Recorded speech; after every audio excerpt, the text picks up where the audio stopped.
Hello everyone and welcome back to the Great Book of Grudges. My name is Nathan and we've got the third and final video for today. Rather different as we're going to look at the future of Total War cooperative play. Co-op, as you are aware, has received some big changes, not only with just a grand campaign system, but with some mini campaigns too, as you can see.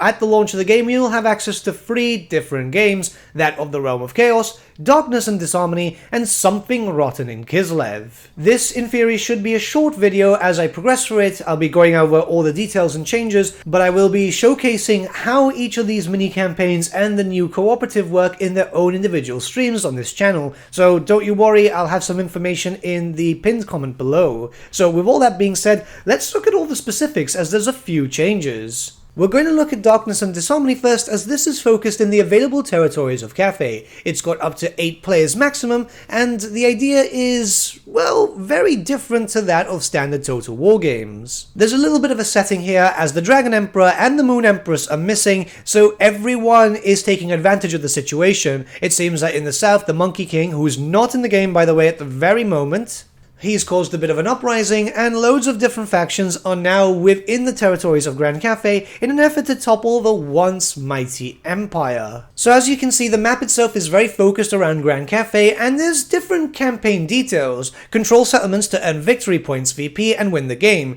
Each settlement will generate 1 VP per turn. The first player to earn 40 VP wins. If no player has earned 40 victory points by turn 30, then the player with the most points is victorious. In the event of a tie, play will continue until one player starts their turn with more victory points than any other player. These are supposed to be fairly short campaigns, and the idea is, if you don't want to play the massive campaign, which is quite long, and you just want something short with some friends, and up to 8 players, it's pretty good. You can see all the available playable factions, which is Tzeentch, the 2 Cathayan factions, the 2 Ogre factions, Slaanesh, Nurgle, and of course Khorne. So there are a few different factions that you can play around with if one isn't of your interest. And before we jump into the campaign map itself, a big thank you to Samurai Warrior of Clan Legio Italica for helping me out here, as obviously these are multiplayer campaigns, both co-op and head-to-head, and you need another player to showcase this off. So thank you, buddy, I do appreciate it.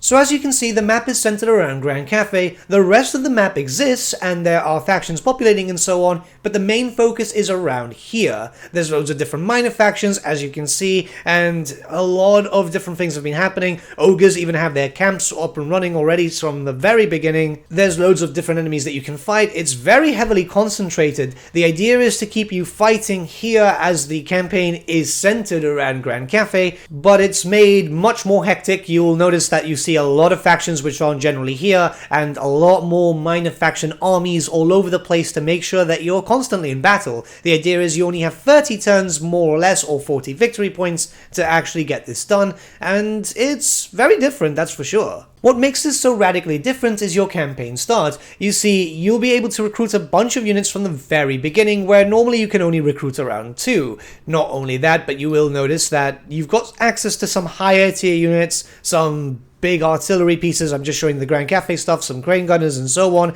and it's further added in when you start looking towards, for example, Miao Ying, as you can see on the side. She starts off at rank 5. The idea is to make the campaign a lot more fast-paced, and you're even given a little bit of a boost by having a tier 4 settlement at the very beginning too, with a few buildings already built up and upgraded, and a few extra slots. This is not your typical style of campaign where you're empire building slowly, but rather getting into fights, many fights. If you want to play with friends against each other and so on, and you want loads of hectic warfare, this is the type of campaign that you want to play, mainly because you're going to just be constantly at each other's throats. Since the campaign is centered into one specific location, we already have access to, say for example, Tzeentch being so close to me.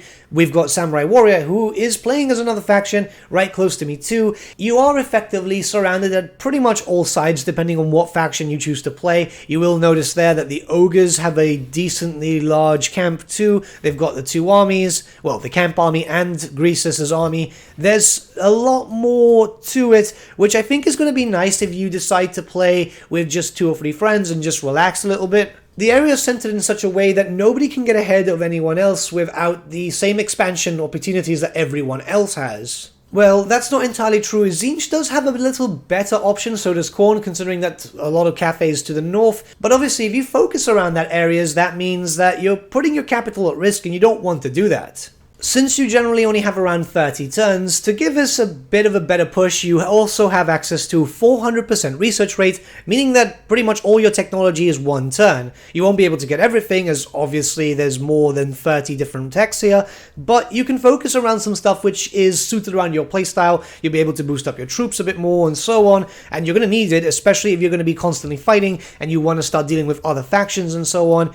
I think this is more fast-paced. It's definitely more fast-paced. But this is a campaign that you can knock out with a few friends in a full session if you so wish, especially if you or any of your friends cannot commit to, say for example, a massive campaign with the standard Warhammer 3 map, which obviously is a lot larger than just Grand Cafe as a whole. So now if we look at the other campaign, we have Something is Rotten in Kislev, and this one is very different because this one's a co-op. This one is purely co-op with up to 3 players, where you can decide to play as Zarina Katerin, Kostaltin, or Boris Ursus. Warhammer Fantasy fans will remember the title of this campaign as it's based on a very fun time of Kislev, and we get a little bit of information here that the Great Game is happening within the territory of Kislev. All the Chaos Gods are summoning demons, they're trying to destroy the motherland, and the Kislevites need to fight back. They're being beset from all sides. The city of Prague, the city of Kislev, and the city of Erengad stand tall against the face of demonic incursions. Again, this is the same map but focused around Kislev, and as you can see here, Zarina Katerin begins at rank 10 with a rather tasty army. In fact, all legendary lords will start with a pretty good army and at a very high rank, as you're dealing with demonic incursions coming left, right, and center. The area, as you can see, is pretty much infested with demons, so you're gonna have to keep fighting and fighting and fighting and fighting and fighting, which, you know, is obviously going to be quite different. Now, if you only play with one other guy, then the third faction is under control by a AI. So you're still able to do this, you don't have to be locked to 3 players. The armies will vary. Kostaltin will begin with lower tier infantry, but will begin with 2 armies, as obviously he's focused around Kossars and all that. So you can play this multiple times and get a different feel as to how each of the legendary lords are in this specific mini-campaign, and it gives you reason to play it again and again, so that's not too bad. So the campaign is rather simple in terms of objectives. What you have to do is pretty much secure Kislev. It's being surrounded by various different demon factions, and you're going to have to take and control all the different areas which have unfortunately fallen to chaos. While Kislev itself might not be the biggest nation in the Warhammer Fantasy world, that doesn't mean that this is going to be easy, as there are lots and lots of demon factions everywhere. Some of them are quite small and weak just to get you started with the campaign, but then other armies are very large. You're going to be dealing with some 20 stacks and so on, with a variety of different enemies, and it's not just one type of demon army, but every single type. So if you're going to fight against Slaanesh, you're going to fight against Nurgle, you're going to fight against Tzeentch, you're going to fight against Khorne. You and your allies will obviously have the choice here. You can strike out at locations together or strike out at different provinces, but keep in mind that there are a lot of chaos factions all over the place, and the idea is for you to work together as a team. You are fighting on behalf of Kislev. Since this is a mini campaign, as I've said, you obviously have access to a higher legendary lord than usual. Your cities themselves, your provincial capitals, will have access to a high tier. They start at tier 4, meaning that you can already start building and recruiting some higher tier units, and you're going to have to deal with enemies coming from all sides. So there's also the benefit once again of research rate at 400%. These aren't supposed to be long campaigns, but rather more for a little bit of difference, a bit more role playability, and not only that, it's a take on something very important in Kislevite lore. Again, this is one of the campaigns that you can play with 1 or 2 friends, and you can play it in one session. This is my experience at the very least, but it depends obviously on your possible playstyle and what difficulty you're playing and all that. As you can see here, simultaneous turns have also come into effect. It's still turn 1, I'm starting to recruit with Zarina, but also Samurai Warrior is recruiting with Boris. This is a great thing as it's a massive quality of life change, and you're able to build up your armies, have your turns at the exact same time, especially if you're playing with multiple people. This means that you're not just waiting for your friend to do something and then wait for your turn to start.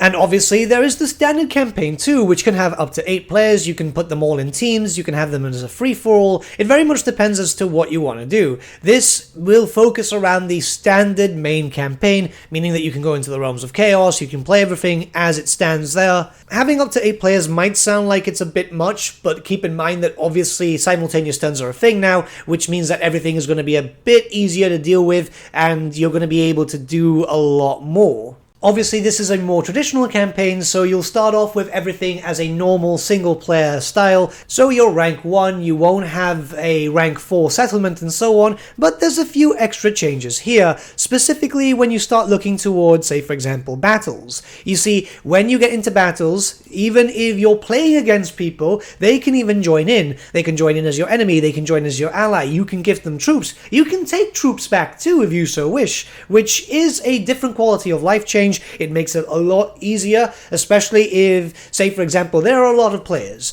You want to be able to make sure that everyone's playing, especially if there's a rather large battle. You don't want people waiting, so they can easily be your enemy. They can easily play alongside you as you give them troops, and if they have to go away, if they have to answer the phone or something, you can take the troops back. It's a massive quality of life change. And it looks like there's going to be a heavy emphasis regarding multiplayer stuff, especially with campaigns and so on. We've already showcased the domination mode and all the different types of PvP stuff. This is something completely different, and also it's very important to note, we can't test this here because it's only 2 of us and we're recording very late at night, if a player drops out, if they need to leave and so on, the game doesn't crash, it continues on as normal. But what do you guys think about these changes? Obviously these are very big. Let me know your thoughts in the comments below and we'll start a bit of a discussion. I will be streaming later tonight. I will confirm in the description below at what time, as I'm still ironing out those details with the other creators, showcasing off Something is Rotten in Kislev. So it's going to be quite interesting, as it's going to be 3 of us trying to save the motherland from the demonic incursions. But with that, my friends, we've come to the end of our video. Thank you so much for watching. If you did enjoy the video, might I suggest giving the video a like, or even subscribing to the channel, as it really does help us out.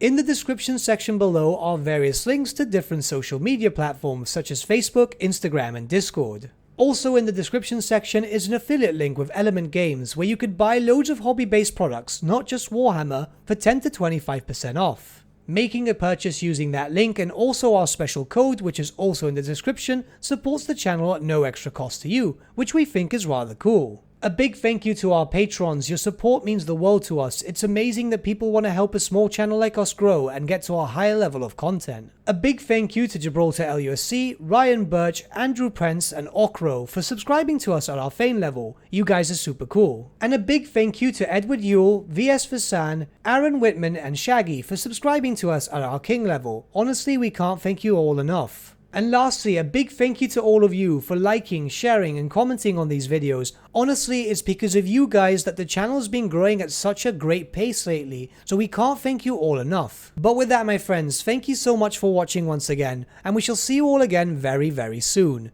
Have a good day.